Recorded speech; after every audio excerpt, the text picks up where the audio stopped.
जब 2019 में हमारे देश का चंद्रयान-2 चांद पर लैंड नहीं हो पाया था, तो कई देशों ने हमारा मजाक उड़ाया था। उनमें एक हमारा पड़ोसी देश भी शामिल था। तो उस देश के एक मिनिस्टर ने ये कहा था कि जिस काम को करना नहीं आता उसे करने की कोशिश नहीं करनी चाहिए।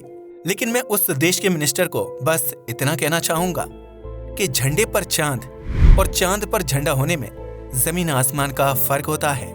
तो दोस्तों, पिछले करीब 35 दिनों से हर भारतवासी चंद्रयान-3 के चांद पर जाने का इंतजार कर रहा है और ये बताते हुए मुझे बहुत खुशी हो रही है कि अब वह समय हमारे बहुत नजदीक है। पिछले दिनों चंद्रयान-3 मिशन में बहुत सारे इंपॉर्टेंट प्रोसेस को अंजाम दिया गया है, जिससे अब यह स्पेसक्राफ्ट चांद पर लैंड होने के लिए ऑलमोस्ट रेडी हो चुका है। 5 अगस्त 2023 को चंद्रयान-3 चांद के ऑर्बिट में पहुंच गया था। इसके बाद इसने धीरे धीरे चांद के ऑर्बिट में नीचे उतरना शुरू किया। जब भी किसी स्पेसक्राफ्ट को चांद पर लैंड होने के लिए भेजा जाता है तो उसे ऐसे ही प्रोसेस को फॉलो करना पड़ता है। वैज्ञानिक स्पेसक्राफ्ट में लगे थ्रस्टर्स का इस्तेमाल करते हैं और उसे धीरे धीरे चांद के नजदीक लाते हैं। करीब 11 दिनों के प्रोसेस के बाद फाइनली अब चंद्रयान-3 चांद के उस ऑर्बिट में पहुंच चुका है जहां से उसे अब और नीचे नहीं जाना। यह ऑर्बिट चांद की सतह से 163 किलोमीटर की ऊंचाई पर मौजूद है और वैज्ञानिक चंद्रयान-3 को अब यहीं लॉक कर देंगे। अब शायद आपके दिमाग में ये सवाल आ सकता है कि अगर वैज्ञानिक स्पेसक्राफ्ट को 163 किलोमीटर ऊपर ही लॉक कर देंगे तो आखिर यह जमीन पर लैंड कैसे होगा? मैं आपको बता दूं कि यह पूरा स्पेसक्राफ्ट चांद की सतह पर लैंड नहीं होगा। 17 अगस्त को दोपहर के समय वैज्ञानिकों ने इस मिशन से जुड़ा एक बहुत ही इंपॉर्टेंट प्रोसेस कंप्लीट किया, जिसमें उन्होंने चंद्रयान-3 के 2 मुख्य हिस्सों को एक दूसरे से अलग कर दिया। यह 2 मुख्य हिस्से हैं प्रोपल्शन मॉड्यूल और लैंडर। प्रोपल्शन मॉड्यूल चंद्रयान-3 का वह हिस्सा है जिसके जरिए वह पृथ्वी के ऑर्बिट से चांद के ऑर्बिट तक पहुंच पाया है। जैसा कि इसके नाम से ही पता चलता है कि यह स्पेसक्राफ्ट को प्रोपेल करने यानी आगे बढ़ाने का काम करता है। प्रोपल्शन मॉड्यूल में मुख्य रूप से ईंधन भरा होता है, जिसे इसरो के वैज्ञानिकों ने बहुत ही स्मार्ट तरीके से इस्तेमाल किया है। आमतौर पर स्पेसक्राफ्ट को मात्र ईंधन का इस्तेमाल करके डायरेक्ट पृथ्वी से चांद तक भेज दिया जाता है, लेकिन इसरो ने ऐसा नहीं किया। मिशन को कम पैसों में करने के लिए उन्होंने एक बेहतर तकनीकी अपनाई, जिसके जरिए पृथ्वी और चांद की ग्रेविटी का इस्तेमाल करके स्पेसक्राफ्ट को चांद के ऑर्बिट तक भेजा गया। इस प्रक्रिया में नॉर्मल से ज्यादा समय लगता है, लेकिन ईंधन की बहुत बचत होती है, जिससे मिशन की ओवरऑल कॉस्ट कम हो जाती है। अब बहुत से लोग इस बात से वाकिफ नहीं होंगे कि इसरो मिशन को कम पैसों में इसलिए भी करना चाहता है ताकि उसे ज्यादा से ज्यादा कमर्शियल सैटेलाइट लॉन्च करने के कॉन्ट्रैक्ट मिलने लगे। दुनिया भर में ऐसे बहुत सारे देश हैं जिनके पास खुद की स्पेस टेक्नोलॉजी नहीं है, लेकिन फिर भी वह अंतरिक्ष में सैटेलाइट को लॉन्च करना चाहते हैं। सैटेलाइट्स को लॉन्च करवाने के लिए वे आमतौर पर ऐसी स्पेस एजेंसी से कांटेक्ट करते हैं जो उनके लिए अंतरिक्ष में सैटेलाइट्स को कम पैसों में भेज पाए। अभी तक अमेरिका की स्पेसएक्स कंपनी इस फील्ड में सबसे आगे हुआ करती थी, लेकिन पिछले कुछ सालों से भारत इसे एक तगड़ा कंपटीशन दे रहा है। अगर चंद्रयान-3 सक्सेसफुल हो जाता है तो इसरो को ज्यादा से ज्यादा कमर्शियल लॉन्चिंग के कॉन्ट्रैक्ट मिलने लगेंगे और यह धीरे धीरे वर्ल्ड की टॉप स्पेस एजेंसीज में अपनी रैंकिंग को बढ़ाने लगेगी। खैर, प्रोपल्शन मॉड्यूल के बाद चंद्रयान-3 का सबसे मुख्य हिस्सा है इसका लैंडर। यही वह हिस्सा है जो चांद की सतह पर लैंडिंग को परफॉर्म करेगा और यह डिसाइड करेगा कि यह मिशन सक्सेसफुल होगा या नहीं। 17 अगस्त की दोपहर को वैज्ञानिकों ने प्रोपल्शन मॉड्यूल और लैंडर को एक दूसरे से अलग कर दिया था। अब यह दोनों ही एक दूसरे से अलग हो चुके हैं और इंडिपेंडेंटली फंक्शन कर रहे हैं। वैज्ञानिक लैंडर को चांद की सतह तक ले जाने के लिए रेडी करेंगे और प्रोपल्शन मॉड्यूल के मिशन को भी स्टार्ट कर देंगे। आपकी जानकारी के लिए बता दें कि लैंडर और प्रोपल्शन मॉड्यूल दोनों में ही कुछ इंस्ट्रूमेंट को लगाया गया है। जैसे ही लैंडर अलग होगा, वैसे ही प्रोपल्शन मॉड्यूल में लगा इंस्ट्रूमेंट अपना काम शुरू कर देगा। शेप यानी स्पेक्ट्रोपोलरिमेट्री ऑफ हैबिटेबल प्लैनेट अर्थ नाम का यह इंस्ट्रूमेंट अंतरिक्ष में मौजूद ऐसे एक्सोप्लैनेट्स को खोजने में मदद करेगा जिन पर पृथ्वी जैसी कंडीशंस है।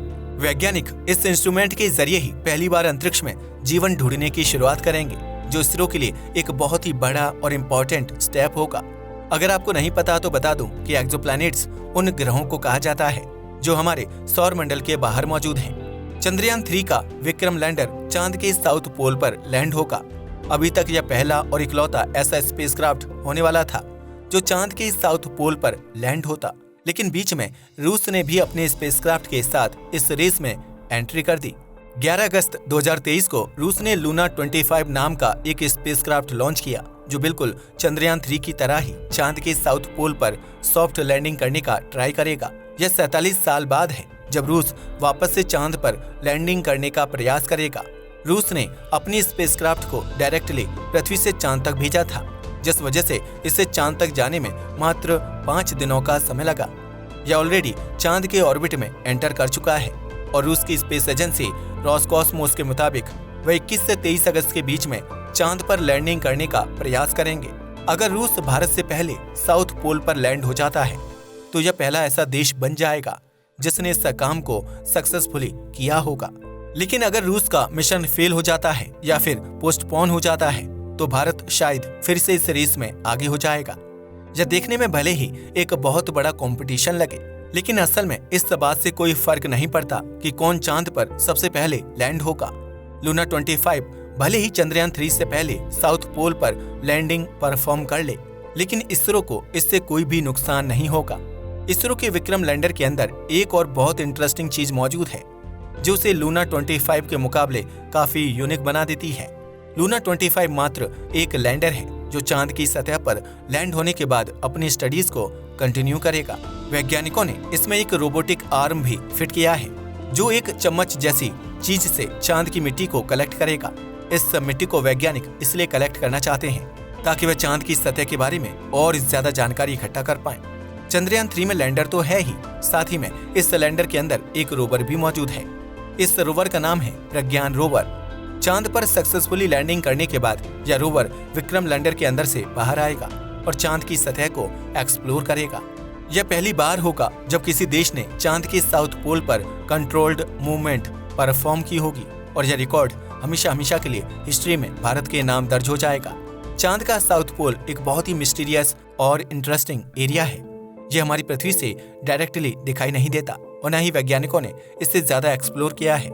वैज्ञानिक बताते हैं कि चांद के साउथ पोल पर बहुत सारे गड्ढे और चट्टानें मौजूद हैं, जिस वजह से वहां पर किसी भी स्पेसक्राफ्ट को लैंड कराना एक दुर्लभ बात है। इसरो के वैज्ञानिक चंद्रयान 3 को सॉफ्ट लैंडिंग कराना चाहते हैं, यानी एक ऐसी लैंडिंग जिसमें स्पेसक्राफ्ट बिना किसी झटके या क्रैश के आराम से सतह पर लैंड हो जाए। साउथ पोल पर मौजूद विशाल गड्ढे इस प्रक्रिया को बहुत ज्यादा कठिन बना देते हैं। इन गड्ढों के मौजूद होने और चांद के एक्सिस पोजीशन की वजह से साउथ पोल पर सूर्य की रोशनी बहुत ही कम पड़ती है। सूर्य की रोशनी और रेडिएशन न पड़ने की वजह से आज भी वहां पर पानी मौजूद है और इसी पानी की साइट्स को डिस्कवर करने के लिए सभी देश बेताब हैं। 2008 में चंद्रयान 1 मिशन ने सबसे पहली बार चांद के साउथ पोल पर पानी की डिस्कवरी की थी। यह पहली बार था जब दुनिया को चांद पर पानी मौजूद होने का डायरेक्ट एविडेंस मिला था। इसके बाद वैज्ञानिकों ने चंद्रयान 2 मिशन पर काम करना शुरू कर दिया था, जिसका मुख्य मकसद था इस पानी को एक्सप्लोर एंड स्टडी करना। अनफॉर्चुनेटली भारत का चंद्रयान 2 मिशन सक्सेसफुल नहीं हो पाया था। लैंडिंग से कुछ ही मिनटों पहले कनेक्शन टूटने की वजह से विक्रम लैंडर चांद की सतह पर क्रैश लैंड हो गया था। इसकी वजह से पूरा मिशन नहीं हुआ था, लेकिन मिशन का एक बहुत ही इम्पोर्टेंट हिस्सा अब खत्म हो चुका था। चंद्रयान 2 का ऑर्बिटर आज भी चांद का चक्कर लगा रहा है और चंद्रयान 3 मिशन में भी वैज्ञानिक उसका इस्तेमाल कर रहे हैं। 2019 में चंद्रयान 2 के फेल होने के बाद बहुत सारी स्पेस एजेंसीज ने साउथ पोल पर लैंडिंग करने का प्रयास किया, लेकिन कोई भी सक्सेसफुल नहीं हो पाया। 2021 में रूस ने लूना 25 स्पेसक्राफ्ट के लॉन्च होने की अनाउंसमेंट की, लेकिन यह मिशन भी पोस्टपोन होते होते 2023 में लॉन्च हुआ। अब यह चंद्रयान 3 का एक कॉम्पिटिटर बन चुका है और इस कंपटीशन में किसकी जीत होगी ये हमें कुछ ही दिनों में पता चल जाएगा। प्रोपल्शन मॉड्यूल से अलग होने के बाद विक्रम लैंडर डीबूस्ट नाम की एक प्रोसेस को करेगा। वैज्ञानिक इसके जरिए लैंडर को सॉफ्ट लैंडिंग के लिए चांद की सतह के नजदीक लाएंगे। यह चांद की सतह से 30 किलोमीटर से 100 किलोमीटर की ऊंचाई के बीच में मौजूद रहेगा। इन दोनों पॉइंट्स को पेरिलून और एपोलून कहा जाता है। सॉफ्ट लैंडिंग करने के लिए यह आखिरी स्टेप होगा और इसके बाद डायरेक्टली वैज्ञानिक लैंडिंग को अटेम्प्ट करेंगे। 23 अगस्त शाम 5:47 पर चंद्रयान 3 चांद की सतह पर लैंड करेगा। इसरो के एक्स चेयरमैन के सिवन के मुताबिक यह प्रोसेस कठिन जरूर होने वाला है, लेकिन उन्हें विश्वास है कि चंद्रयान 3 सक्सेसफुली सॉफ्ट लैंडिंग को कंप्लीट कर लेगा। वह बताते हैं कि चंद्रयान 2 के फेल होने के बाद वह थोड़ा सा घबराए जरूर हैं, लेकिन उन्हें अपने वैज्ञानिकों पर पूरा विश्वास है। इस बार चंद्रयान 3 साउथ पोल पर लैंड होकर ही दम लेगा। 2019 में चंद्रयान 2 के फेल होने की वजह से काफी देशों ने भारत का मजाक उड़ाया था। इसमें से सबसे आगे था हमारा पड़ोसी पाकिस्तान। पाकिस्तान के साइंस मिनिस्टर ने ट्विटर पर ट्वीट करके ये कहा था कि जिस काम को करना नहीं आता उसे करने की कोशिश भी नहीं करनी चाहिए। खैर, पाकिस्तान के ऊपर कुछ ना ही कमेंट करें तो ज्यादा अच्छा होगा। झंडे पर चांद और चांद पर झंडा होने में जमीन आसमान का फर्क होता है, लेकिन शायद पाकिस्तान को ये बात समझ नहीं आती। इसरो लगातार नए स्पेस मिशंस को करता जा रहा है और वह समय दूर नहीं है जब हमारी गिनती भी वर्ल्ड की टॉप स्पेस एजेंसीज में होने लगेगी। चंद्रयान 3 के लैंडिंग के मात्र 3 दिनों बाद इसरो अपने नए स्पेसक्राफ्ट को लॉन्च कर देगा, जिसका नाम है आदित्य L1। जिस तरह से चंद्रयान 3 चांद पर रिसर्च करेगा, वैसे ही आदित्य को सूर्य पर रिसर्च करने के लिए डिजाइन किया गया है। यह पहली बार होगा जब इसरो सूर्य पर स्टडी करने की कोशिश करेगा। इस पर ऑलरेडी हम एक वीडियो बना चुके हैं, जिसे आप डिस्क्रिप्शन बॉक्स में दिए गए लिंक पर क्लिक करके देख सकते हैं। मात्र 5 दिनों में हमें यह पता चल जाएगा कि चंद्रयान 3 सक्सेसफुली चांद पर लैंड हो पाएगा या नहीं। आपकी इस बारे में क्या राय है, हमें नीचे कमेंट करके जरूर बताइएगा। आज के वीडियो के लिए बस इतना ही। धन्यवाद।